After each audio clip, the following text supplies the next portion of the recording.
नमस्कार, आज की बात में आपका स्वागत है। आज उत्तर प्रदेश में बाबा का बुलडोजर फिर चला। फतेहपुर में 180 साल पुरानी नूरी मस्जिद के गैर कानूनी हिस्से को गिरा दिया गया, लेकिन न पत्थर चले, न नारेबाजी हुई, न पुलिस को लाठी चलानी पड़ी, न विरोध प्रदर्शन हुआ। पूरे शहर में शांति रही। प्रशासन के 5 बुलडोजर पहुंचे। डीएम, एसपी, एसडीएम, तहसीलदार, सारे अफसर मुस्तैद थे। पूरी पैमाइश हुई। मस्जिद का जो हिस्सा सरकारी जमीन पर एनक्रोचमेंट करके बनाया गया था, उसे तोड़ दिया गया। और बड़ी बात यह कि इलाके के मुस्लिम भाइयों ने भी कहा, मस्जिद तो 200 साल पुरानी है, लेकिन पहले छोटी सी मस्जिद थी, धीरे धीरे बढ़ती गई। मस्जिद का नया हिस्सा सरकारी जमीन पर बना था, इसलिए उसे तोड़ा गया। हालांकि कुछ लोगों ने यह कहा कि मस्जिद कमेटी की तरफ से हाई कोर्ट में अपील की गई थी, लेकिन प्रशासन ने अदालत का फैसला आने से पहले ही बुलडोजर चला दिया। यह ठीक नहीं है। वैसे तो यह फतेहपुर की सिर्फ एक मस्जिद का मसला है, लेकिन हो सकता है कल ये बड़ा इशू बन जाए, क्योंकि मस्जिद पर बुलडोजर एक्शन के वीडियोस को सोशल मीडिया पर सर्कुलेट किया जाएगा। मुसलमानों की भावनाओं को भड़काने की कोशिश होगी। कुछ लोग इसे पूरे भारत में मुसलमानों पर जुल्म के सबूत के तौर पर पेश करेंगे। इसलिए इस खबर की पूरी हकीकत को, सच्चाई को समझना, जानना जरूरी है। कुछ लोग कहेंगे, सुप्रीम कोर्ट के ऑर्डर के बाद भी यूपी में बुलडोजर क्यों चला? क्या योगी आदित्यनाथ सुप्रीम कोर्ट का आदेश भी नहीं मानते? लेकिन मैं आपको बताऊंगा, क्या वाकई में बाबा का बुलडोजर एक्शन सुप्रीम कोर्ट के आदेश का वायलेशन है? फतेहपुर में मस्जिद पर बुलडोजर चलाने की नौबत आखिर क्यों आई? और पुलिस प्रशासन को इलाके में शांति बनाए रखने के लिए कितनी मशक्कत करनी पड़ी? आज सुबह सुबह यूपी के फतेहपुर जिले के ललौली कस्बे की करीब 200 साल पुरानी मस्जिद पर बुलडोजर चल गया। सुबह सुबह जब लोग घरों से बाहर निकले तो हर गली में पुलिस का पहरा था। प्रशासन के 5 बुलडोजर इलाके की मशहूर नूरी मस्जिद के सामने पहुंच चुके थे। पुलिस ने लोगों से इस इलाके में न जाने की अपील की। पुलिस की सख्ती के कारण लोगों ने दुकानें नहीं खोली और करीब 5 घंटे के एक्शन के बाद मस्जिद के इलीगल हिस्से को गिराने का काम पूरा हो गया।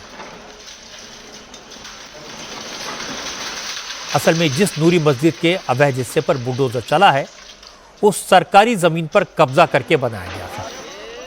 पहले इस इलाके में जंगल था, ज्यादा आबादी नहीं थी, इसलिए किसी ने ध्यान नहीं दिया। लेकिन अब यहां स्टेट हाईवे बन रहा है और नूरी मस्जिद का इलीगल हिस्सा उसी जमीन पर पड़ता है जहां से हाईवे को गुजरना है। इसलिए मस्जिद कमेटी को अगस्त में मस्जिद के अवैध हिस्से को हटाने के लिए नोटिस दिया गया। मस्जिद कमेटी ने कोई एक्शन नहीं लिया, कोर्ट में अपील कर दी। हालांकि मस्जिद कमेटी को लोअर कोर्ट से राहत नहीं मिली, तो सितंबर में प्रशासन ने मस्जिद के आसपास जो दुकानें बनाई गई थी, उन्हें गिरा दिया। इसी बीच मस्जिद कमेटी ने हाई कोर्ट में पिटीशन फाइल की। मस्जिद कमेटी चाहती थी हाई कोर्ट का फैसला आए, उसके बाद एक्शन हो। इस मामले में इलाहाबाद हाई कोर्ट में 6 दिसंबर को सुनवाई होनी थी। प्रशासन ने 6 दिसंबर तक का इंतजार भी किया, लेकिन 6 दिसंबर को सुनवाई नहीं हो पाई। न हाई कोर्ट ने कोई स्टे दिया। मामला 13 दिसंबर तक के लिए टाल दिया गया। तो प्रशासन ने मस्जिद के इलीगल कंस्ट्रक्शन को हटाने का फैसला किया।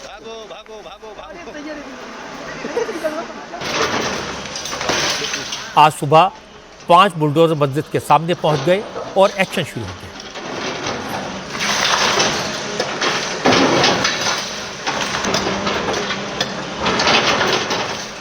हालांकि प्रशासन को हंगामे की, प्रोटेस्ट की आशंका थी, इसलिए सुरक्षा के तगड़े इंतजाम किए गए थे।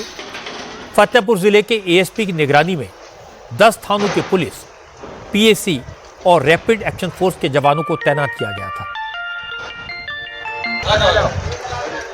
ललौली कस्बे में फतेहपुर के 5 सर्किल ऑफिसर, 10 थानों के थानाध्यक्ष और 200 से ज्यादा कांस्टेबल्स के साथ पीएसी और आरएफ की एक बटालियन को लगाया गया था। कस्बे की हर गली में पुलिस का पहरा था। मस्जिद के आसपास के रास्तों को बंद कर दिया गया था। मस्जिद के आसपास रहने वालों को अपने घरों में ही रहने की अपील की गई थी। इसलिए बुलडोजर की कार्रवाई के दौरान पूरा इलाका सुनसान दिखाई दिया। दुकानों पर ताले थे, लोग घरों में थे। इलाके के लोगों ने कहा वो नहीं चाहते थे किसी तरह के कानूनी मामले में फंसे, इसलिए पुलिस ने जो कहा उसे मान लिया गया, क्योंकि पुलिस के सामने वो कर भी क्या सकते थे। यानी सब नाका बंद कर लिए गए थे, सब रात तक कोई गांव का आदमी आया नहीं, रोड बंद हो गया। इसके बावजूद जो सामान था कोई सामान नहीं निकालने दिया, ताला मार दिया, अपना काम चालू कर लिया। मस्जिद में जो सामान था, हाँ, कुछ भी चटाई वगैरह जो भी सामान रहता है कुछ भी निकालने नहीं दिया, बस। तो ये सब दुकानों में ताले जो लगे हैं, आज कहा गया कि सबको बंद करा दिया था। वहाँ से लेके यहाँ तक जितनी दुकानें, चाय की दुकानें थी, सबको बंद करा दिया गया, कोई भी नहीं खोल सकता था, बस। जैसे दुकानों में देख रहे हैं कि ताले लगे हुए हैं, तो बंद करा दिया था, बंद करा दिया सबको। क्या कहा था? बस यही बंद करो, और जो और क्या कहेंगे, क्योंकि हर पुलिस वाले के हाथ में डंडा था, कोई कहता वो उसी के डंडा पड़ता था। मारा तो किसी को नहीं है, लेकिन डर के मारे सब बंद कर दिया। हालांकि फतेहपुर के एएसपी विजय शंकर मिश्र ने कहा पुलिस ने किसी के साथ कोई जोर जबरदस्ती नहीं की, न शहर में कर्फ्यू था, न बाजार बंद रखने का आदेश था।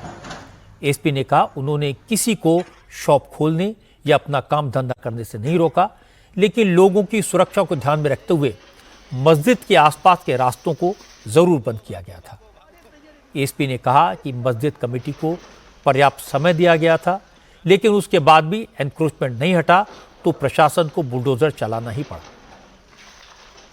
133 वहाँ मकान दुकान है जिनको नोटिस दिए गए थे इंक्रोचमेंट को लेकर, तो बाकी लोगों ने अपने से हटा लिया कि वहाँ भी आप लोगों को बुलडोजर चलाने की जरूरत नहीं, उन लोगों ने स्वतः ही हटा लिया था। और मस्जिद वालों ने भी जो है खुद पहले कहा था मैं खुद हटा लूंगा, जैसे सितंबर माह में नोटिस जारी की गई थी, जो है इन्होंने खुद आश्वासन दिया था जो है, लेकिन ये बार बार टाल मटोल कर रहे थे, जिसको दृष्टि रखते हुए प्रशासन द्वारा कार्रवाई की गई। कह रहे हैं कि हम हाईकोर्ट गए थे, 13 तारीख डेट लगी थी, 13 दिसंबर। नहीं, इस संबंध में कोई जानकारी नहीं है, न कोई सूचना है, न्यायालय से कोई आदेश प्राप्त हुआ है, न कोई इस संबंध में कोई प्रशासन को सूचना थी। वहाँ पर हमने देखा कि सिक्योरिटी बहुत ज़्यादा थी, तो वो जो सिक्योरिटी के इंतजाम थे, लोगों ने कहा हमें घर से नहीं निकलने दिया या दुकानें बंद कर दी गई थी। चूँकि रूट डायवर्जन और सुरक्षा व्यवस्था को दृष्टि रखते हुए जो है फोर्स का इंतजाम किया गया था, जो है चूँकि वो बांदा और फतेहपुर मुख्य मार्ग है जो है, जिस पर वाहनों का आवागमन रहता है, इसके अलावा खनन के एरिया भी जो है, जिसके दृष्टि भारी वाहन भी चलते हैं, जिसको दृष्टि रखते हुए ट्रैफिक डायवर्जन एवं कानून व्यवस्था को दृष्टि रखते हुए फोर्स तैनात किया गया था। और किसी को भी नज़रबंद नहीं किया गया था, न ही किसी भी को कहीं आने जाने पाबंदी थी, जो है केवल रूट डायवर्जन कराया गया था। प्रशासन का दावा है कि फतेहपुर में बुलडोजर एक्शन सुप्रीम कोर्ट की गाइडलाइंस के पालन करते हुए लिया गया। सुप्रीम कोर्ट के आदेश की कोई अवहेलना नहीं हुई है। इलाके के लोगों ने भी माना कि मस्जिद के जिस हिस्से को गिराया गया है वो सरकारी जमीन पर कब्जा करके ही बनाया गया था। लोकल लोगों ने कहा यह बात तो प्रशासन के दस्तावेजों से भी साबित होती है कि फतेहपुर की नूरी मस्जिद 1839 में बनी थी। करीब 200 साल पुरानी मस्जिद है, लेकिन पहले ये छोटी मस्जिद थी। पिछले कुछ सालों में मस्जिद को बड़ा किया गया, इसमें मीनारें बन गई, आसपास दुकानें निकाली गईं। नया कंस्ट्रक्शन सरकारी जमीन पर हुआ था। लोगों ने यह भी माना कि पहले रास्ता सकरा था, इसलिए किसी को कोई दिक्कत नहीं हुई, लेकिन जब से हाईवे बनने का काम शुरू हुआ तभी से मस्जिद के नए हिस्से पर विवाद होने लगा। इसलिए करीब 4 महीने पहले 17 अगस्त को पीडब्ल्यूडी ने नूरी मस्जिद मैनेजमेंट कमेटी समेत टोटल 139 लोगों को नोटिस दिए। 45 दिन में लीगल कंस्ट्रक्शन हटाने का आदेश दिया। इस दौरान ज्यादातर लोगों ने खुद ही गैर कानूनी तरीके से बनाई गई कई दुकानों को हटा लिया, लेकिन मस्जिद कमेटी ने प्रशासन से और वक्त मांगा। प्रशासन ने टाइम दे भी दिया, लेकिन मस्जिद कमेटी ने हाई कोर्ट में पिटीशन दायर कर दी। हाई कोर्ट ने भी डिमोलिशन पर कोई स्टे नहीं लगाया। इसलिए आज प्रशासन ने मस्जिद के अवैध हिस्से को गिरा दिया। हालांकि नूरी मस्जिद कमेटी का इल्जाम है कि सरकार ने सुप्रीम कोर्ट के आदेश की वायलेशन की। मस्जिद में रेगुलर नमाज पढ़ने वाले लोगों ने भी कहा कि प्रशासन अगर थोड़ा इंतजार और कर लेता तो कौन सा पहाड़ टूट जाता। आज जब ये बुलडोजर आ गया तो कब पता चला आप लोग को? तो हम नमाज पढ़ के गए फजर के टाइम, नमाज पढ़ने के बाद 8 साढ़े 8 बजे के बाद मालूम पड़ा है एकदम से बुलडोजर आ गया। एकदम से। ठीक है, मानते हैं गलती हमारी है, मानते हैं आपकी बात नहीं मानते, मगर क्या है एकदम अचानक उन्होंने किया। नहीं, छोटी थी भी, छोटी सी भी बड़ी हुई, छोटी थी भी, छोटी सी बड़ी हो गई। ये जो पीडब्ल्यूडी सरकार प्रशासन कह रही है कि कब्जा किया सरकारी जमीन पर, देखिए आप गहराई में जाएंगे तो गलत है, हकीकत पूछे तो। पहले गवर्नमेंट की भले ज़मीन रही, बात की बात है, मगर पहले क्या था, पहले पीपा बना था ना, पुल तो बना नहीं था यहाँ पर, तो रास्ता थोड़ी सी थी। अब ये पुल बन गया तो बड़ी रास्ता हो गई। 1839 में कायम हुई थी, पुरानी 200 बरस तो हो गई। 100 तब भी इतनी बड़ी हुआ करती थी। हाँ, इतनी बड़ी थी मस्जिद? हाँ, छोटी थी लेकिन बड़ी बनवाए नए सीट से शहीद करके नई बनी थी। तो ये जो कहा जा रहा है कि इसमें अतिक्रमण करके मस्जिद बनाई गई, इस पे क्या कहना है आपका? क्या कहना, अब जो होना था ये था कि केस लग गया था, फैसला के बाद मतलब तोड़ दिया जाएगा जो हुकूमत कहेगी, लेकिन वो फैसला के पहले तोड़ दिया गया था। लेकिन फतेहपुर जिला प्रशासन ने इस आरोप को गलत बताया। फतेहपुर के एडीएम अविनाश त्रिपाठी ने कहा, इलीगल कंस्ट्रक्शन गिराने के लिए मस्जिद कमेटी को पूरा वक्त दिया गया, सुप्रीम कोर्ट के गाइडलाइंस का पूरा ख्याल रखा गया। एडीएम अविनाश त्रिपाठी ने कहा, मस्जिद के सिर्फ इलीगल हिस्से को गिराया गया है, ओरिजिनल ऐतिहासिक मस्जिद से कोई छेड़छाड़ नहीं की गई। पीडब्ल्यूडी निर्माण खंड 2 द्वारा अगस्त माह में ही नोटिस दी गई थी और लगभग 139 लोगों को नोटिस दी गई थी कि मार्ग के संरेखण में जो निर्माण कार्य हुए हैं अवैध निर्माण, उनको हटा लिया जाए, और सितंबर में अभियान चलाकर बाकी दुकानों को और मकानों को जो इस मार्ग के संरेखण में आए उनको हटा भी दिया गया था। तो नोटिस बहुत पहले ही, पर्याप्त समय पहले दिया जा चुका था और स्वयं ही यहाँ के जिम्मेदार लोगों ने ये कहा था कि हम लोग सितंबर के बाद कुछ और मोहलत दे दीजिए, हटा लेंगे। तो अब इसको यहाँ से, चूँकि इसमें मार्ग का सुदृढ़ीकरण और नाली निर्माण का कार्य किया जाना प्रस्तावित है, तो उसके दृष्टिगत इसको ये हटाया जा रहा है पूरे शांति व्यवस्था और सुरक्षा व्यवस्था के साथ। नोटिस वगैरह पूरा तामील है और इसको सौहार्दपूर्ण ढंग से हटाया जाए। यहाँ प्रबंधन ने ही यहाँ से जुड़ी हुई सारी दुकानें स्वयं हटाई थी, तो अब इसको हटाया जाना अपरिहार्य हो गया था क्योंकि ये मार्ग संरक्षण में था और ये बाद में निर्माण किया गया था। बाकी मस्जिद को नहीं डिमोलिश किया गया है। ये सैटेलाइट इमेज इसके जो है हिस्टोरिकल, वो भी देखने से पता चलता है कि ये वाला निर्माण विगत 2-3 वर्षों में ही करके ये सड़क के पटरी को अतिक्रमित किया गया था। बाकी मस्जिद का स्ट्रक्चर उसी तरह से है, केवल अतिक्रमण वाला पार्ट हटाया जा रहा है। आज फतेहपुर में जो बुलडोजर चला उसमें 2-3 बातें साफ हैं। मस्जिद के ओरिजिनल ऐतिहासिक स्ट्रक्चर को कोई नुकसान नहीं पहुंचाया गया, उसके साथ कोई छेड़छाड़ नहीं की गई, वो पहले की तरह बरकरार है। मस्जिद जैसी थी वैसी ही है। जिन दुकानों और मीनारों को तोड़ा गया वो सरकारी जमीन पर कब्जा करके बनाई गई थी, 2-3 साल पहले बनाई गई थी।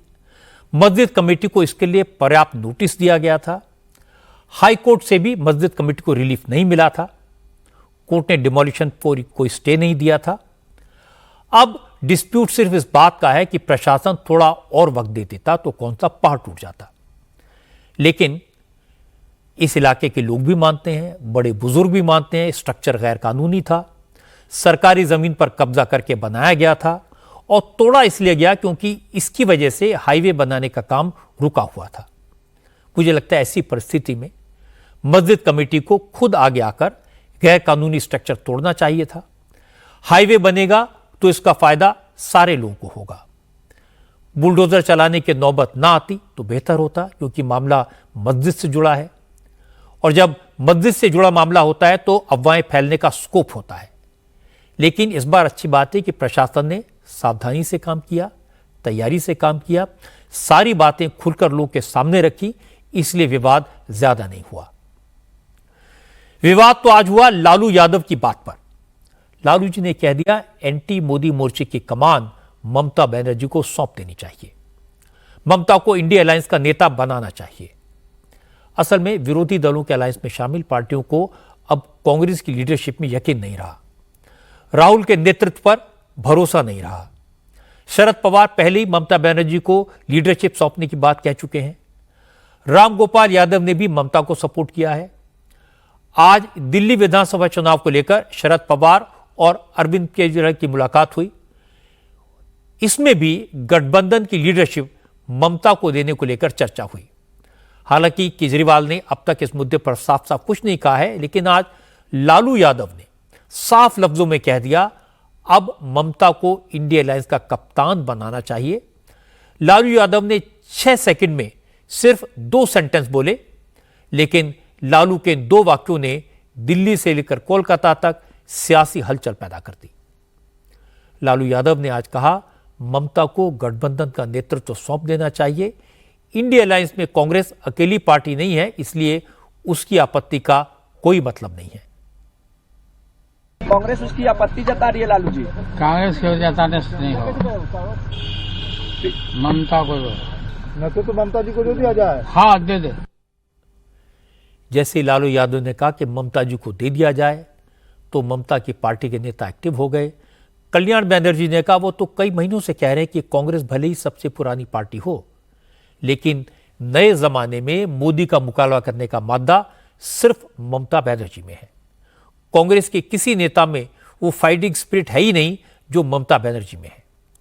कल्याण बनर्जी ने कहा कांग्रेस अब खुद को सबसे बड़ी पार्टी और नेशनल पार्टी होने का ईगो छोड़े, सच का सामना करे और ममता को गठबंधन का नेतृत्व सौंप दिया जाए। दीदी को लीडरशिप में ले आना चाहिए, वो मेरा व्यू था, पर्सनल व्यू था।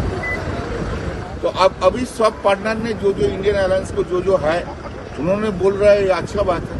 कांग्रेस को समझना चाहिए। अभी कांग्रेस नहीं समझेंगे तो देश में बीजेपी को हटाना नहीं सकेगा। जरूरत है बीजेपी का अगेंस्ट में लड़ना, नरेंद्र मोदी का विरुद्ध में लड़ना, ये जरूरत है। तो एक कैप्टन होना चाहिए इंडियन अलायंस फाइट करने के लिए। प्रधानमंत्री कौन बनेगा, जीतेगा तो जीतने के बाद ये सक्सेसफुल होगा, वो तो बात का बात है। अभी आप नहीं लीडरशिप नहीं छोड़ेंगे तो कुछ नहीं होगा।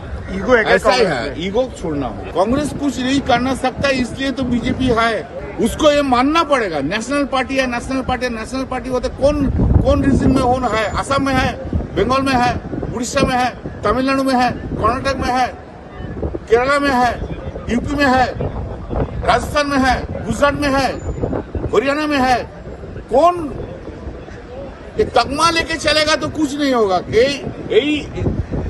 यही कांग्रेस का सबसे बड़ा डिफिकल्ट पॉइंट है।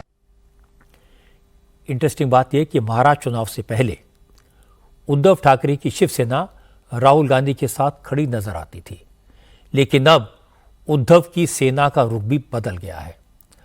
आज संजय राउत ने ममता बनर्जी के नाम को सपोर्ट तो नहीं किया, लेकिन धीरे से यह कहा गठबंधन की लीडरशिप तो बदलनी चाहिए। राउत ने कहा अलायंस को एक ऐसे लीडर की जरूरत है जो गठबंधन के काम में ज्यादा वक्त दे सके। इस बारे में इंडिया ब्लॉक में चर्चा चल रही है। इंडिया ब्लॉक में सिर्फ कांग्रेस पार्टी नहीं है, कांग्रेस पार्टी वरिष्ठ पार्टी है, बड़ी पार्टी है। कांग्रेस पार्टी की लीडरशिप के साथ हमारे सबके बहुत मधुर संबंध है, चाहे राहुल जी हो, चाहे खरगे साहब हो। कांग्रेस एक राष्ट्रीय पार्टी होने के नाते और कांग्रेस के पास पार्लियामेंट में ज़्यादा सांसद चुनकर आए हैं, ये अगर सही है, फिर भी अगर देश में इंडिया ब्लॉक का फिर एक बार हमको ताकत खड़ी करनी है तो सबको एक साथ बैठकर इंडिया ब्लॉक के लीडरशिप के बारे में जो समय दे सके, इंडिया ब्लॉक के काम को देश भर में, उस बारे में, नेतृत्व के बारे में चर्चा करने की हमारी सबकी इच्छा है। चाहे शरद पवार जी हो, चाहे ममता जी हो, लालू जी, अखिलेश जी, उद्धव ठाकरे साहब, शायद नवीन पटनायक भी उसमें आ सकते हैं, नवीन बाबू भी आ सकते हैं। तो हम सब बात करेंगे, चर्चा चल रही है, आपस में एक दूसरे के साथ संपर्क चल रहा है। लेकिन कांग्रेस को इस मामले में कोई कंफ्यूजन नहीं है। कांग्रेस चाहती है कि विरोधी दलों के गठबंधन का नेतृत्व राहुल गांधी ही करें। शरद पवार और लालू यादव जैसे नेताओं ने ममता बनर्जी का नाम आगे कर दिया, तो अब कांग्रेस के नेता इस मुद्दे पर बात नहीं करना चाहते। कांग्रेस के सांसद मणिकम टैगोर ने कहा लालू के बयान का गलत मतलब निकाला जा रहा है। इंडिया अलायंस में नेतृत्व को लेकर कोई झगड़ा है ही नहीं। वैसे भी मल्लिकार्जुन खड़गे अलायंस के कन्वीनर हैं, और वही इस पद पर बने रहेंगे। लालू जी सारे लोग जानते हैं, मल्लिकार्जुन खड़गे साहब इंडिया गठबंधन का कन्वीन करते हैं और वो ये सारे साथियों के साथ चलते हैं और मल्लिकार्जुन खड़गे साहब का साथ लीडरशिप में किसी का कोई प्रॉब्लम नहीं है। लेकिन बीजेपी के नेता इंडिया अलायंस में उठी चिंगारी को हवा देने की कोशिश कर रहे हैं। संबित पात्रा ने आज कहा कि इंडिया अलायंस की सारी पार्टियों को राहुल की लीडरशिप पर भरोसा नहीं है, इसलिए अब राहुल को संसद में अडानी का नाम जपने के बजाय विपक्षी मोर्चे में अपनी स्थिति को बचाने की कोशिश करनी चाहिए। आपस में इनकी नोक झोंक चल रही है। समाजवादी पार्टी राहुल गांधी जी का सम्मान नहीं कर रही। उनके बड़े नेता स्पष्ट रूप से कह रहे हैं हम राहुल गांधी जी को इंडी अलायंस का नेता नहीं मानते, हम मल्लिकार्जुन खड़गे को इंडी अलायंस का नेता मानते हैं। ठीक उसी प्रकार टीएमसी ने बड़े स्पष्ट रूप से स्ट्राइक रेट की बात की है कि राहुल गांधी जी के नेतृत्व में इंडी गठबंधन का स्ट्राइक रेट क्या था, क्या अचीव किया है उन्होंने, हम क्यों राहुल गांधी को अपना नेता माने। और कुछ लोगों ने ममता बनर्जी का नाम पर मोहर लगा दिया है और कुछ नेता हैं जैसे शिवसेना उद्धव जी, उनके लोग प्रेस कॉन्फ्रेंस करके राहुल गांधी जी के नाम को आगे बढ़ाना चाहते हैं। मुझे तो आश्चर्य हो रहा है, आज यहाँ पर ये काले सफेद नीले बैग पकड़ने से अच्छा है कि राहुल गांधी जी पहले अपने पोजीशन को पकड़े हुए हैं कि नहीं, इस विषय पे खुलासा होना चाहिए। इस पूरे मामले की बैकग्राउंड को समझने की जरूरत है। शरद पवार कई बार कह चुके हैं कि राहुल गांधी पॉलिटिकली मैच्योर नहीं है, उन्हें अभी बहुत कुछ सीखना है। इसलिए जब शरद पवार ने एंटी मोदी मोर्चे का नेतृत्व ममता बनर्जी को सौंपने की बात कही तो कांग्रेस में ज्यादा हलचल नहीं हुई। लेकिन जब लालू ने ममता के नाम पर मोहर लगाई तो कांग्रेस के नेता काफी परेशान हुए, क्योंकि अब तक इंडिया अलायंस में लालू यादव राहुल गांधी के सबसे बड़े सपोर्टर माने जाते थे। मुंबई में आपको याद होगा जब इंडिया अलायंस की मीटिंग हुई थी तब लालू ने ही राहुल के नाम का प्रस्ताव किया था, उन्हें सपोर्ट किया था। लालू ने राहुल को विरोधी दलों की बारात का दूल्हा डिक्लेयर कर दिया था। लेकिन अब अगर वही लालू कहें कि कांग्रेस के कहने से क्या होता है, अब वही लालू कहें कि इंडिया अलायंस का नेतृत्व ममता को दे देना चाहिए, तो ये बड़ी बात है।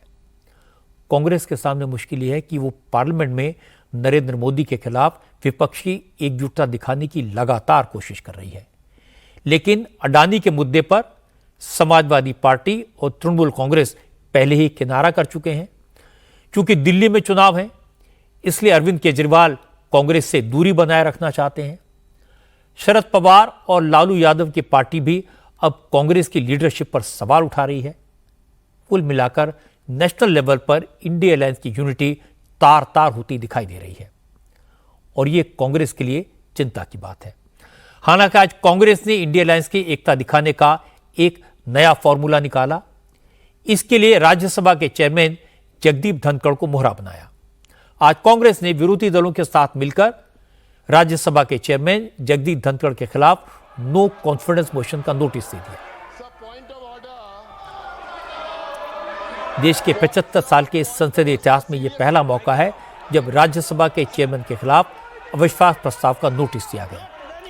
जगदीप धनखड़ के खिलाफ नो कॉन्फिडेंस मोशन का जो नोटिस दिया गया है उसमें विरोधी दलों के 60 सांसदों के साइन हैं।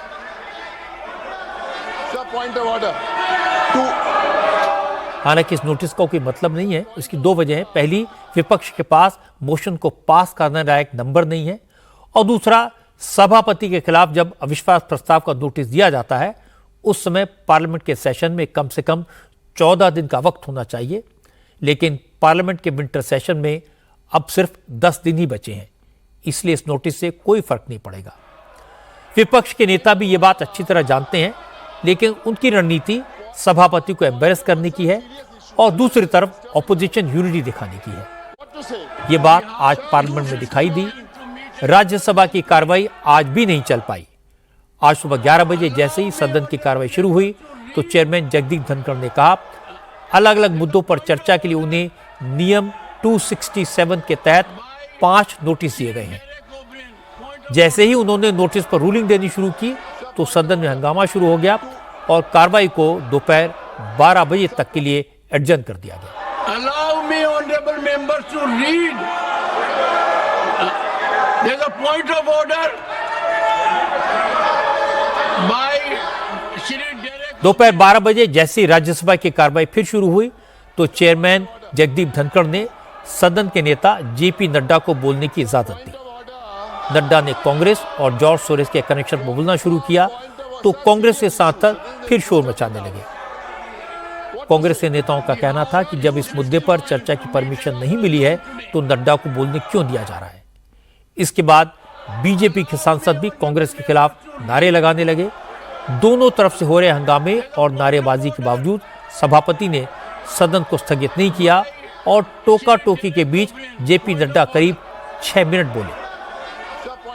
इंटरेस्टिंग बात यह थी, आज सोनिया गांधी भी सदन में मौजूद थी। नड्डा ने उनका नाम तो नहीं लिया लेकिन उनकी तरफ इशारा कर करके पूछा, कांग्रेस साफ बताए कि कांग्रेस की सबसे बड़ी नेता का जॉर्ज सोरोस के साथ क्या कनेक्शन है।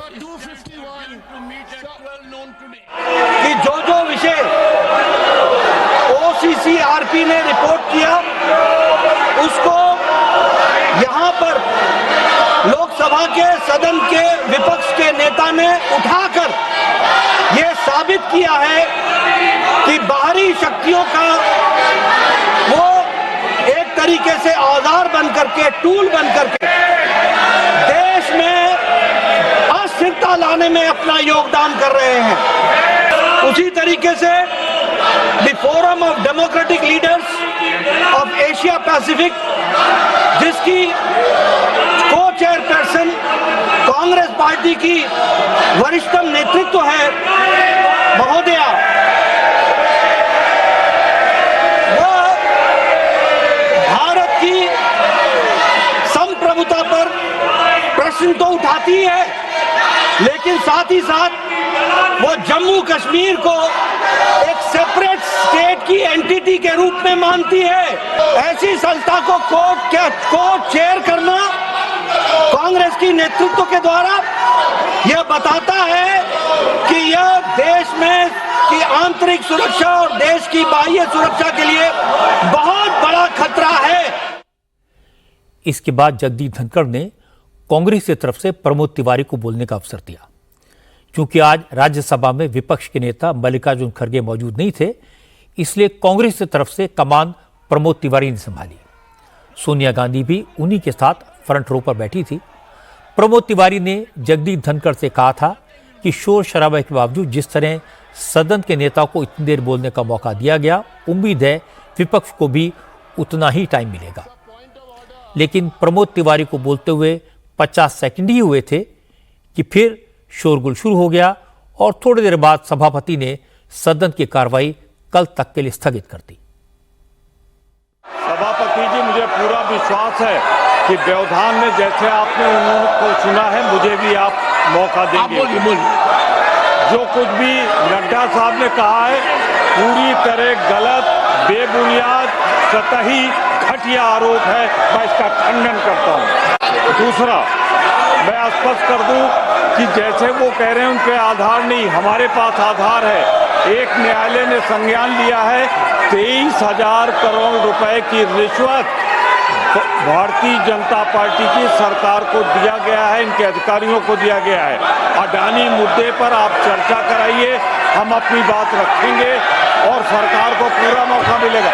इन्होंने 23,000, अडानी ने 23,000 करोड़ रुपया मोदी सरकार को दिया है। Sir, I have mentioned the name of the office, not any particular name of the person.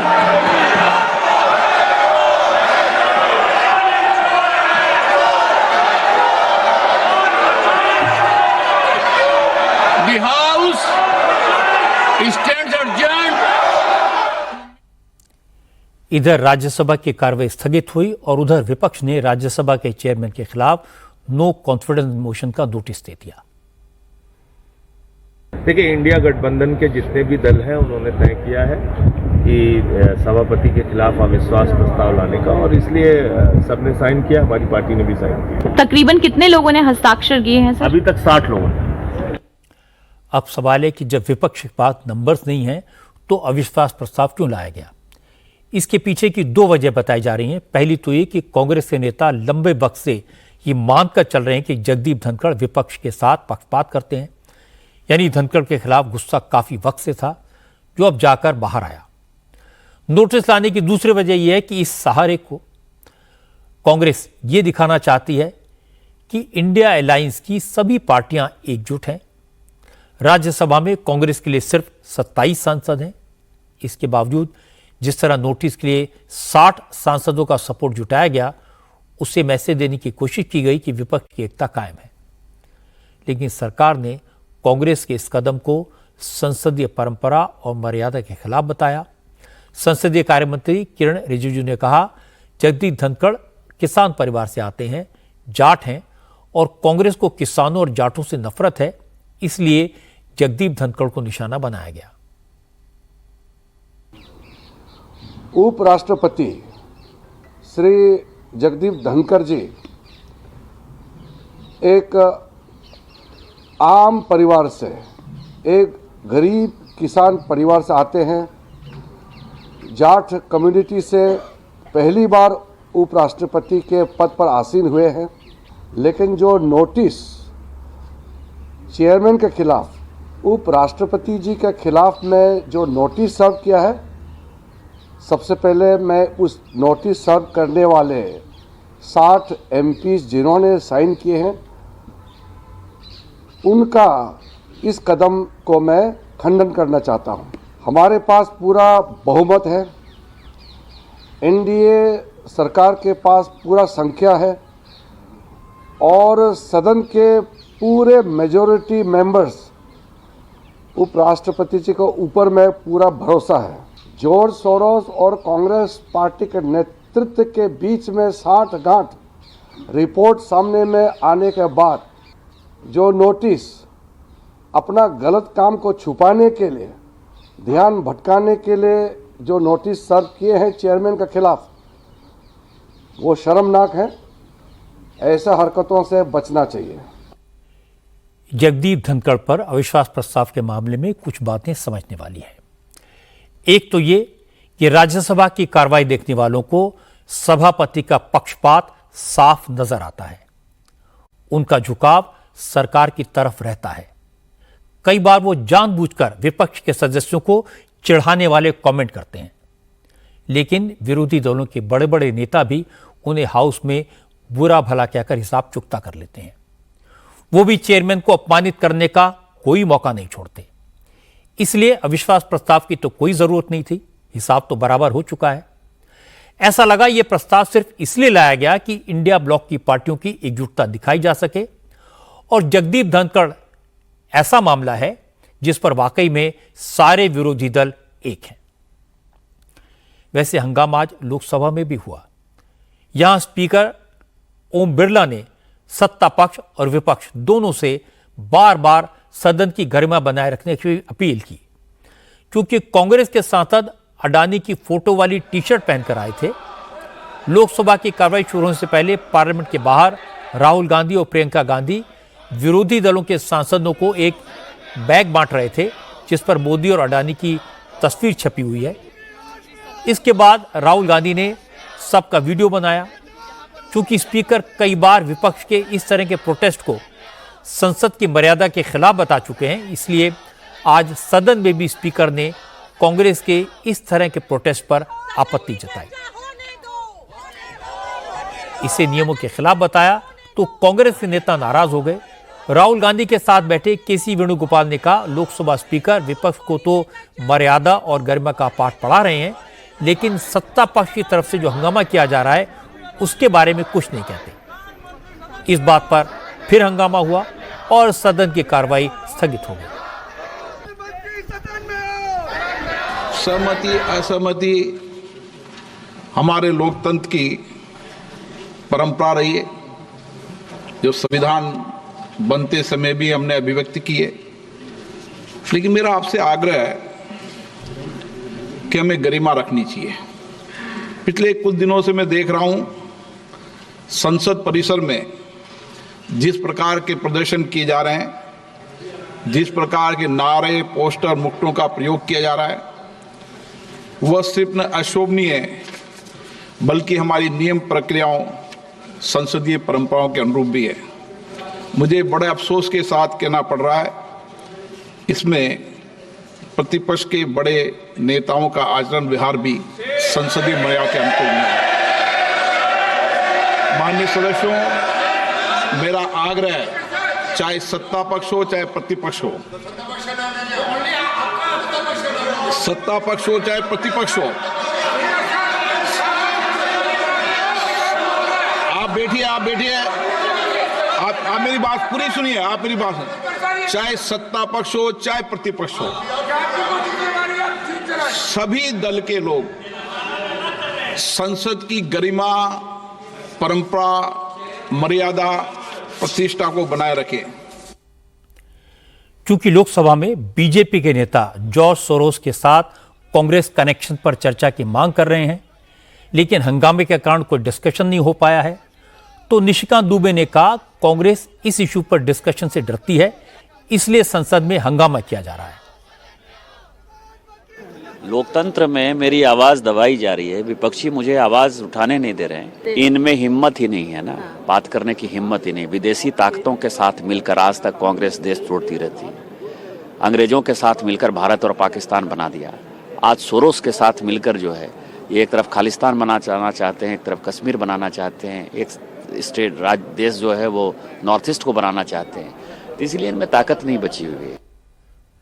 आज पहली बार इस मुद्दे पर प्रियंका गांधी भी बोली। प्रियंका ने कहा ऐसा पहली बार हो रहा है कि जब सरकार चर्चा से भाग रही है। सत्ता पक्ष के सांसद हंगामा करके सदन की कार्रवाई को रोक रहे हैं। प्रियंका गांधी ने कहा कि वो पहली बार सांसद बनी है, 2 हफ्ते से पार्लियामेंट आ रही हैं, लेकिन उन्होंने एक बार भी प्रधानमंत्री को संसद में नहीं देखा। इससे साफ जाहिर है कि सरकार संसद को गंभीरता से नहीं लेती। क्यों नहीं उठाए? जो बड़ी बड़ी बिजली की बिल आ रही हैं सबकी, आप जाइए यूपी में किसी भी गांव में जाइए और देखिए किसान क्या कहते हैं। कितनी बड़ी बड़ी बिजली की बिल आ रही हैं, और ये एलिगेशंस क्या हैं, क्या कहा जा रहा है यूएस में, किस लिए उनको चार्जशीट किया है, जो भी किया है यूएस में, इंडाइटमेंट कहते हैं उसको, क्यों किया है? क्योंकि उनका कहना है कि हजारों करोड़ के का घूस दिया है इन्होंने, ताकि जनता की बिजली की बिल ये बढ़ा पाए, ताकि जो बिजली जनता को बेच रहे हैं वो महंगी हो जाए और ये लोग पैसे बनाए। तो हम क्यों ना उठाएं ये मुद्दा? I think it is the most ridiculous thing they could come up with. They're talking about some 1994. Nobody has any record of it. I don't know what they're talking. Nobody knows what they're talking about. The only reason they're doing it is they do not want to discuss Adani. George Soros ऐसा मुद्दा है जिस पर कांग्रेस के पास कोई जवाब नहीं है, और यह कोई सीक्रेट नहीं है कि जॉर्ज सोरोस का नाम भारत विरोधी ताकतों से जुड़ा है। अब सवाल है कि भारत विरोधी ताकतें हैं कौन? एक तो वो जो कश्मीर को भारत से अलग करना चाहते हैं, कश्मीर में आतंकवादियों को फंड, हथियार और सपोर्ट देते हैं। दूसरे वो जो पंजाब को भारत से अलग करके खालिस्तान बनाना चाहते हैं, कनाडा और अमेरिका में बैठकर भारत में देशद्रोही ताकतों को पैसा और हथियार सप्लाई करते हैं। इन दोनों को सोरोस जैसे लोग खुलकर सपोर्ट करते हैं। और तीसरे वो हैं जो दुनिया को ये दिखाना चाहते हैं कि भारत में लोकतंत्र खतरे में है, या भारत में मुसलमानों पर जुल्म होता है, या सिखों को अपनी धार्मिक गतिविधियों करने से रोका जाता है। दुर्भाग्य से राहुल गांधी ऐसे लोगों से सपोर्ट लेते हैं, उनके कहने पर चलते हैं। जो लोग मोदी को हटाने की कोशिश करते करते हताश और निराश हो चुके हैं, उन्हें जॉर्ज सोरोस जैसी ताकतों में आशा की किरण दिखाई देती है, और ये सबसे ज्यादा चिंता की बात है। आज लालू यादव के एक और बयान को लेकर विवाद हुआ। लालू यादव ने मजाक में नीतीश कुमार के लिए ऐसा कमेंट कर दिया जो जेडीयू के नेताओं को चुप गया। असल में बिहार में विधानसभा चुनाव को देखते हुए नीतीश कुमार महिला संवाद यात्रा निकालने जा रहे हैं। 15 दिसंबर को पश्चिमी चंपारण के वाल्मीकि शहर से यह यात्रा शुरू होगी। इस यात्रा के दौरान नीतीश कुमार बिहार की महिलाओं के साथ संवाद करेंगे, उनकी सरकार की योजनाओं के बारे में फीडबैक लेंगे और महिलाओं की सरकार से क्या उम्मीदें हैं इस पर बात करेंगे। आज लालू यादव से नीतीश की इस यात्रा पर सवाल पूछा गया तो उन्होंने कहा, जाने दीजिए, नीतीश तो आंख सेकने के लिए यात्रा पर जा रहे हैं। कुमार यात्रा पे जा रहे लालू जी। अच्छा है, जा रहा है तो अब तो नैन सेकने जा रहे हैं। नीतीश कुमार दावा कर रहे हैं कि 225 सीट जीतेंगे एनडीए। अरे पहले आंख सेके ना अपना, जा रहे हैं आंख सेके। लालू का अंदाज पुराना है, लेकिन उनका यह अंदाज जेडीयू के नेताओं को पसंद नहीं आया। जेडीयू के नेता और केंद्रीय मंत्री राजीव रंजन सिंह ने कहा, लालू की पहचान ही मस्खरे की है, इसलिए वो अब राजनीति में हाशिए पर चले गए हैं, उन्हें कोई सीरियसली नहीं लेता।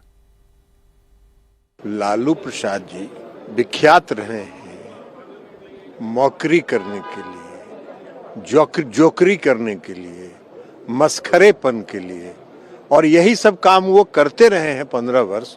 इसलिए उनको ये समझ में आता है कि यही काम होता है। 15 साल तो बिहार में जब रहे तो कुछ काम किया नहीं उन्होंने। पति पत्नी मिलकर दोनों राज किए 15 साल। तो अब लालू यादव के सर्टिफिकेट की जरूरत नीतीश कुमार जी को नहीं है। नीतीश कुमार जी और लालू यादव में कोई तुलना नहीं है। लालू यादव जिसके लिए विख्यात हैं वो वही काम करते हैं और वही अभी भी कर रहे हैं। कई तरह का परिणाम भुगत चुके हैं वो। तो जब लाज शर्म है ही नहीं तो उस व्यक्ति को क्या कहना है, वो मस्खरा ही न करेगा। लालू के कमेंट को लेकर जब बात ज्यादा बढ़ गई तो आरजेडी ने डैमेज कंट्रोल करने की कोशिश की। मनोज झा ने कहा, लालू नीतीश पुराने दोस्त हैं, दोस्तों के बीच हंसी मजाक तो चलता है, इसलिए लालू की बात का बतंगड़ बनाने की कोई जरूरत नहीं है। पुराने दोस्त हैं दोनों, और उनकी दोस्ती की गहराई नहीं मापी जा सकती किसी के द्वारा। मैं समझता हूं कि कई चीजें राजनीति में लाइटर वेन में रहने देनी चाहिए। उन दोनों के रिश्ते में उन दोनों से बेहतर तीसरा कोई जान ही नहीं सकता। यह सही है कि लालू यादव ने नीतीश कुमार को लेकर जो कमेंट किया वो अशोभनीय है। नीतीश से ज्यादा यह बिहार की महिलाओं का अपमान है, लेकिन नीतीश कुमार और उनके साथियों को इस पर सवाल उठाने का कोई हक नहीं है, क्योंकि नीतीश कुमार ने बिहार विधानसभा में महिलाओं के बारे में जिस तरह की बातें कही थी वो अपमान की पराकाष्ठा थी। बिहार की बेटियों ने पूरी दुनिया में नाम रोशन किया है, वो देश का गौरव है। उनके बारे में सस्ती और हल्की बातें करने से पहले लालू और नीतीश जैसे नेताओं को 100 बार सोचना चाहिए। आज असदुद्दीन ओवैसी ने दिल्ली के चुनावों को लेकर अपना इरादा जाहिर कर दिया। उनकी पार्टी दिल्ली में विधानसभा का चुनाव पूरी ताकत के साथ लड़ेगी। ओवैसी ने दिल्ली में अपनी पार्टी का पहला टिकट ताहिर हुसैन को दिया है। ताहिर हुसैन 2020 के दिल्ली दंगों के आरोपी हैं, यूएपीए के तहत इस वक्त जेल में हैं। आज ताहिर हुसैन के परिवार वालों ने ओवैसी से मुलाकात की और इसके बाद ओवैसी ने ऐलान किया कि ताहिर हुसैन दिल्ली की मुस्तफाबाद सीट से उनकी पार्टी के उम्मीदवार होंगे। दिल्ली में एआईएमएम के अध्यक्ष शोएब जमई ने कहा कि ताहिर हुसैन को चुनाव लड़ाने का फैसला दिल्ली के दंगा पीड़ितों को इंसाफ दिलाने में बड़ा कदम साबित होगा। ताहिर हुसैन पहले केजरीवाल की पार्टी में थे। 2017 में ताहिर हुसैन आम आदमी पार्टी के टिकट पर कॉरपोरेटर का चुनाव जीते थे, लेकिन दिल्ली के दंगों में नाम आने के बाद केजरीवाल ने उन्हें पार्टी से बाहर कर दिया था। 2020 में हुए दिल्ली दंगों में 53 लोगों की जान गई थी। दंगे में आईबी कर्मचारी अंकित शर्मा की भी हत्या हुई थी। ताहिर हुसैन और उनके समर्थकों पर अंकित की हत्या, आगजनी और हिंसा के आरोप हैं। क्राइम ब्रांच ने दंगों के केस में जो चार्जशीट फाइल की है उसमें ताहिर हुसैन को दंगों का मास्टरमाइंड बताया गया है। लेकिन ओवैसी की पार्टी के नेता इम्तियाज जलील ने कहा, देश में मुसलमानों को टारगेट किया जा रहा है। जलील ने कहा, जब बीजेपी प्रज्ञा सिंह को टिकट दे सकती है तो ताहिर हुसैन को टिकट देने पर सवाल क्यों उठाए जा रहे हैं। भारतीय जनता पार्टी से कभी पूछा नहीं गया था कि साध्वी प्रज्ञा सिंह का क्या रोल था मालेगांव के धमाकों के अंदर। बहुत सारे केसेस ताहिर हुसैन के ऊपर थे, बहुत सारे केसेस क्लियर होते जा रहे हैं। इसमें 2-3 केसेस बचे हैं। कितने? 9 केसेस, 9 में बेल हो चुकी है इसमें। आप एक मर्तबा हो जाने दीजिए ना भाई। एक कहावत है ना उसमें कि जब तक वो गिल्टी साबित नहीं होते हैं, अदालत के अंदर गया हुआ है मामला, उसमें खड़े रहेंगे ताहिर हुसैन के साथ, पूरी ताकत के साथ खड़े रहेंगे।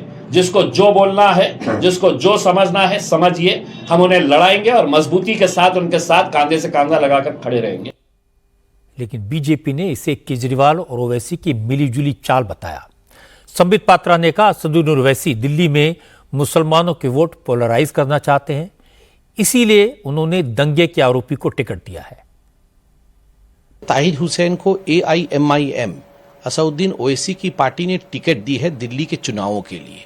आप सोच के देखिए ये किस प्रकार का षड्यंत्र है। स्वाभाविक रूप से एक तरह से पूरे चुनाव को हिंदू मुस्लिम लाइन में पोलराइज करने की साजिश है और एक तरह से ये एक धमकी भी हिंदुओं की के लिए है। ये धमकी है और नहीं तो क्या है। जिसने षड्यंत्र रचा, जिसने कॉन्स्पिरेसी की, जिसने लोगों की जान गंवाने के लिए पूरी की पूरी षड्यंत्र रची, आप उस व्यक्ति को टिकट दे रहे हैं। कहीं ना कहीं ये बहुत बड़ा षड्यंत्र है और हम उसकी भरसक निंदा करते हैं। हम तो जानना चाहते हैं कि आखिरकार ताहिर हुसैन जो आम आदमी पार्टी से आया हुआ है, इस विषय में आम आदमी पार्टी क्या सोचती है, क्योंकि पहले तो आम आदमी पार्टी भी ताहिर हुसैन को डिफेंड कर रही थी। अब मैं आपको इस मामले में आम आदमी पार्टी का पक्ष सुनवाता हूं। आम आदमी पार्टी के नेता प्रियंका कक्कड़ ने कहा कि साजिश तो बीजेपी कर रही है, ओवैसी बीजेपी की बी टीम है। मुस्लिम वोटों में बंटवारे के लिए बीजेपी ओवैसी की मदद ले रही है। देखिए, ये भी भाजपा की नकारात्मक रणनीति का एक और हिस्सा है। भाजपा जहां भी हार रही होती है तो वो बहुत सारी पार्टियों को उतार देती है। BSP को उतारा लोकसभा में, आपको ध्यान होगा, AIMIM को उतारा। तो ये भाजपा की नकारात्मक राजनीति का एक और प्रमाण है और कुछ नहीं। देखिए, आंकड़े उठा के देखेंगे तो आपको पता चलेगा कि जब भी AIMIM मैदान में उतरी है तो उसका फायदा भाजपा को ही पहुंचा है। उन्होंने वोट काटने की राजनीति ही की है। ताहिर हुसैन पर जो इल्जाम लगे हैं वो इतने गंभीर हैं कि आम आदमी पार्टी को भी उससे किनारा करना पड़ा था, लेकिन ओवैसी साहब ने मौके पर चौका मारा। ओवैसी जानते हैं कि उस इलाके में मुसलमानों की सहानुभूति ताहिर हुसैन के साथ है। जिन इलाकों में दंगे हुए थे वहां रहने वाले मुसलमान ताहिर हुसैन को एक्यूज के बदले विक्टिम मानते हैं। आम आदमी पार्टी वाले इसलिए नाराज हैं कि ताहिर हुसैन के चुनाव लड़ने से उन्हें नुकसान होगा। लोग कहेंगे जो उनकी पार्टी का आदमी था उस पर मुसीबत आई तो केजरीवाल ने साथ छोड़ दिया। इलाके के मुस्लिम वोट डिवाइड होंगे और इसका असर आज दिखाई भी दिया। सीलमपुर से आम आदमी पार्टी के विधायक अब्दुल रहमान ने पार्टी छोड़ दी और यह कहकर छोड़ी कि आम आदमी पार्टी ने मुसलमानों के अधिकारों को नजरअंदाज किया। सुप्रीम कोर्ट ने मुसलमानों को लेकर उल्टे सीधे बयान देने वाले इलाहाबाद हाई कोर्ट के जज जस्टिस शेखर यादव को लेकर हाई कोर्ट से रिपोर्ट मांगी। असल में जस्टिस शेखर यादव ने विश्व हिंदू परिषद के कार्यक्रम में कहा था कि देश बहुसंख्यकों की मर्जी से चलेगा। उन्होंने कहा था कठमुल्लों से देश को खतरा है, क्योंकि मुसलमान अपने बच्चों के सामने शुरू से ही जानवरों की कुर्बानी देना शुरू कर देते हैं। ऐसे में मुसलमानों के बच्चे सहिष्णु कैसे बनेंगे। आज की बात में मैंने कल ही जस्टिस शेखर यादव के बयान आपको सुनवाए थे। आज सुप्रीम कोर्ट ने जस्टिस शेखर यादव के बयानों पर सो मोटो एक्शन लिया। इलाहाबाद हाई कोर्ट ने कहा कि इस बारे में एक रिपोर्ट दी जाएगी। जस्टिस शेखर यादव के खिलाफ कैंपेन फॉर जुडिशियल अकाउंटेबिलिटी और रिफॉर्म्स ने भी chief justice of India justice Sanjeev Khanna से शिकायत की है और जज शेखर यादव को सस्पेंड करके उनके खिलाफ इन हाउस इंक्वायरी कराने की मांग की है। आज असदुद्दीन ओवैसी ने बताया कि वो जस्टिस शेखर यादव के खिलाफ पार्लियामेंट में महाभियोग का प्रस्ताव लाने के लिए सिग्नेचर कैंपेन को सपोर्ट कर रहे हैं। इस कैंपेन की शुरुआत नेशनल कॉन्फ्रेंस के सांसद रोल्ला मेहंदी ने की है। महाभियोग प्रस्ताव लाने के लिए कम से कम 100 MPs का सपोर्ट चाहिए। सुप्रीम कोर्ट ने अच्छा किया कि जस्टिस शेखर यादव की बातों का नोटिस लिया, सो मोटो एक्शन लिया। पर जब एक बार मामला सुप्रीम कोर्ट के सामने है तो इस पर न तो किसी को कमेंट करना चाहिए, न इस पर कोई विवाद खड़ा करना चाहिए। सबको सुप्रीम कोर्ट की जांच और फैसले का इंतजार करना चाहिए। मुंबई में सरकारी बस से एक ऐसा एक्सीडेंट हुआ जिसने दिल को दहला दिया। कुर्ला में बेस्ट की बस ने 50 से ज्यादा लोगों को रौंद दिया। इस हादसे में 7 लोगों की मौत हो गई और 40 से ज्यादा लोग घायल हो गए। शुरुआती जांच में पता लगा कि accident bus driver Sanjay More की गलती से हुआ। संजय मोरे पर गैर इरादतन हत्या का केस दर्ज किया गया है। आज कोर्ट ने उसे 21 दिसंबर तक पुलिस कस्टडी में भेज दिया। सोमवार शाम कुर्ला की MG बारवे रोड पर बेस्ट की इलेक्ट्रिक बस ने कई लोगों को टक्कर मार दी। इस बेकाबू बस ने अचानक स्पीड पकड़ी और सड़क पर चल रहे लोगों और गाड़ियों को रौंदती हुई एक सोसाइटी के गेट से टकरा कर रुकी। लोगों ने ड्राइवर को पकड़ लिया, उसकी पिटाई की, फिर उसे पुलिस के हवाले कर दिया। इस मामले में पहले बस के ब्रेक फेल होने का अंदाजा लगाया जा रहा था, लेकिन आज आरटीओ की टेक्निकल टीम ने जब बस का इंस्पेक्शन किया तो पता चला कि बस के ब्रेक बिल्कुल ठीक थे। आशंका यह है कि ड्राइवर ने ब्रेक के बजाय एक्सीलेटर दबा दिया, जिसके कारण हादसा हुआ। पता लगा कि आरोपी ड्राइवर पिछले 4 साल से छोटी बसें चला रहा था। कुछ दिन पहले उसने बड़ी बस चलाना शुरू किया था। इलेक्ट्रिक बस चलाने का उसे कोई अनुभव नहीं था। सिर्फ 3 दिन की ट्रेनिंग के बाद उसे बड़ी बस चलाने की ड्यूटी दे दी गई। कुर्ला बस एक्सीडेंट दुखद है। इस हादसे में जिन लोगों की जान गई, जो घायल हुए, उनका कोई कसूर नहीं था। सवाल यह है, क्या ये ड्राइवर की गलती थी या बस के ब्रेक फेल हो गए थे या कोई टेक्निकल फॉल्ट था? ड्राइवर को ये वाली बस चलाते हुए कुछ ही दिन हुए थे। क्या उसकी प्रॉपर ट्रेनिंग हुई थी या कोई कमी रह गई थी? जिसने भी लापरवाही की उसको सजा जरूर मिलनी चाहिए। आज की बात में इतना ही। मेरे आपसे अगली मुलाकात कल रात 9 बजे होगी।